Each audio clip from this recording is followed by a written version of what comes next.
Let me go straight to Amanda Clinton now, because this is an area where she has an interest, because she represents some of the victims of the Menzgold situation.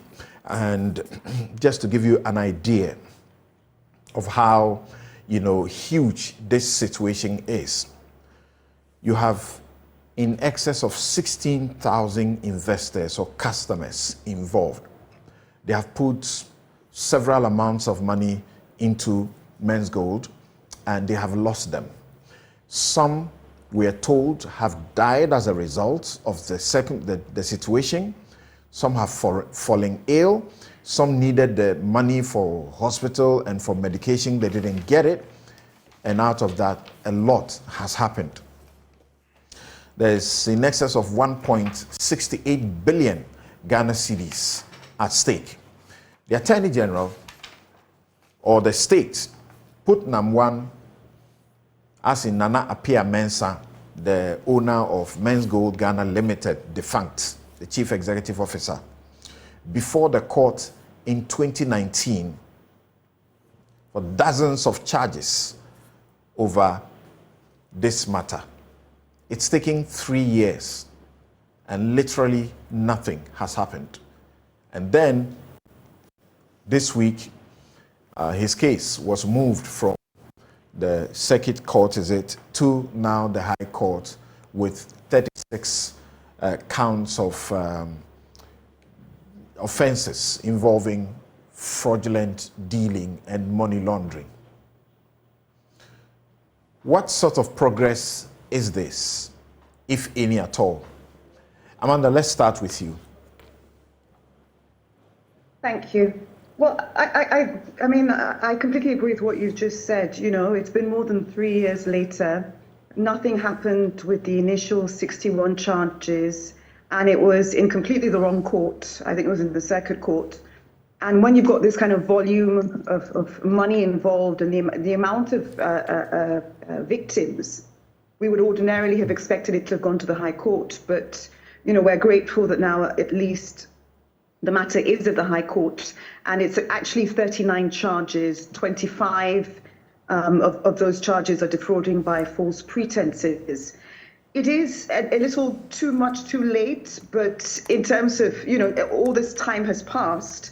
But I do commend the Attorney General's Department for at least saying they were very much investigating the matter. And by reducing the charges to 39, I really do believe it's because they really want to pursue those charges. Attorney General Dami can go one step further, because when you've got money laundering charges, it means that the person was cleaning the money. So I think the public have to be corrected in saying that, the money's gone, it's just disappeared, that's the end of the matter. When you have 25 money laundering charges, it means that the person was cleaning the money, they were liquidating it, they were putting it in cash, and we do know that Nana Appiah Mensah does prefer crypto as well. In terms of one of his uses of currencies is crypto.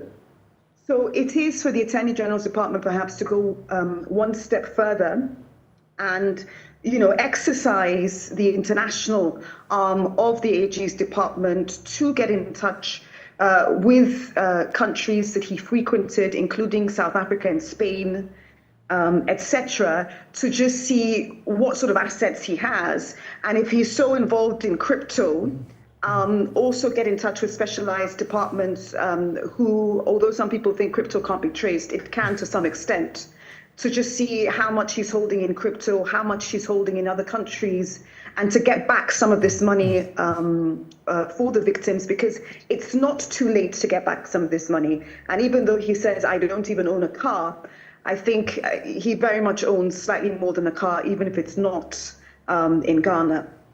Mm.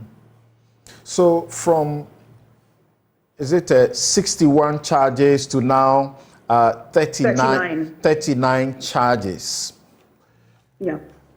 7 is money laundering, and 7 is fraudulent breach of trust, and 25 is defrauding by false pretenses. What's the hope that if it has taken 3 years to mark time here, what's the hope that there will be any progress, so to speak, now that these new charges have been put before the court?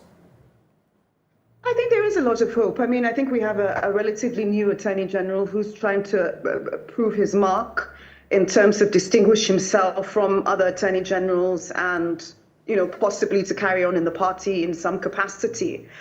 So hopefully that will incentivize him to make a mark. And making a mark, one of the ways you can make a mark is such a high-profile case such as this, and show that without him, there wouldn't have been such a difference. So I hope he's incentivized in that regard. And I think just because of the sheer volume of paper trail, the fact that, it's not like any of this can be denied, it very much helps the state establish a case and go beyond proving the case. And if they have wasted more than 3 years, they would say they haven't wasted it, because it's true. It does take investigation to get a case up to this standard. And I worked at the Attorney General's Department, so, I do know the wheels of justice do take time. But it is for them to go that step further and really assess what is happening to Nana Mensah's assets in different countries. How was he holding that money? Because, he was on a lot of flights to South Africa.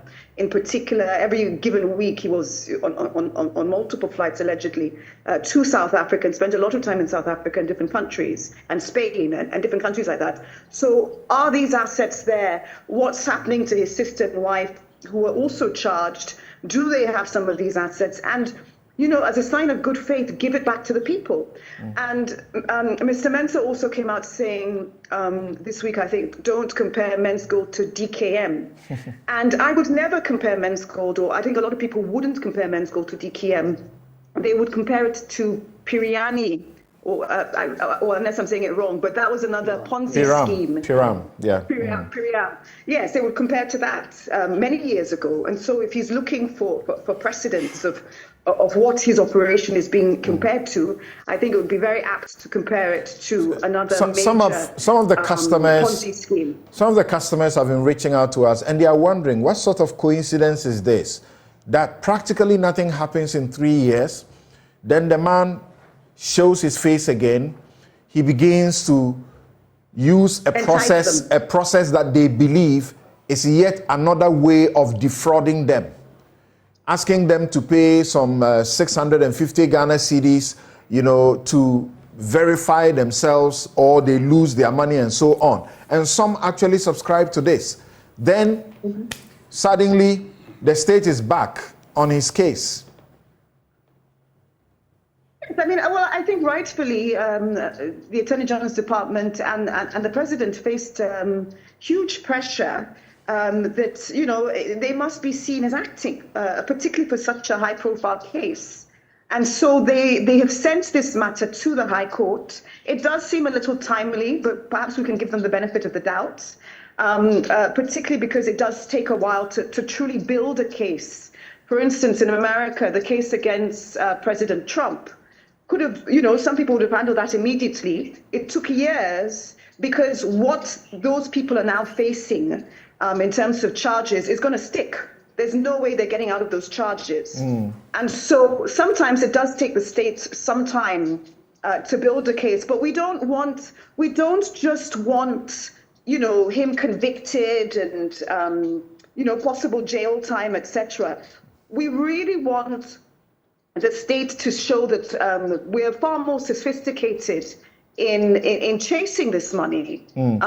Because if you have 25 or 7 money laundering charges, and there's far more, but they have 7 money laundering charges, it suggests he cleaned the money. He cleaned it so that it moved somewhere. And so it is for the state to show, we're far more sophisticated in getting in touch with our counterparts and trying to keep that money, I think. My final question to you will be, the people who are speaking of a suspicion that the state did not sincerely intend to prosecute him for reasons including claims and rumors that, he had threatened because he would spill some beans somewhere, he will implicate some people for some wrongdoing, and that he had been a financier of the governing party and so on. It is the reason he was being held by another country through its judicial process, and we went for him and brought him here, saying that we needed him here to face more serious, prosecution, and nothing seems to go on. Mm-hmm. I mean, it is a little sad because a similar thing happened with, I think, the Hush Puppy case, a Nigerian in Dubai. And Nigeria said that we want him. And then the US just took him, saying that they doubted that he would face proper charges in Nigeria. So the US just extradited him and are dealing with him there for crime. And so Ghana must not gain that sort of reputation whereby in future, other countries might not hand back our citizens to us on the basis that, well, this clearly is a case that nothing has been done thus far. And it is slightly timely, not just because of the public uproar. It's also timely because,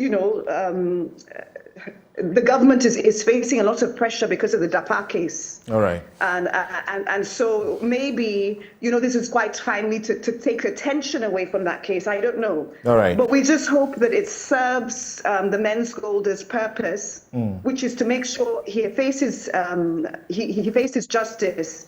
And the Attorney General's Department does look for this money in South Africa, Spain, and all the countries he frequented.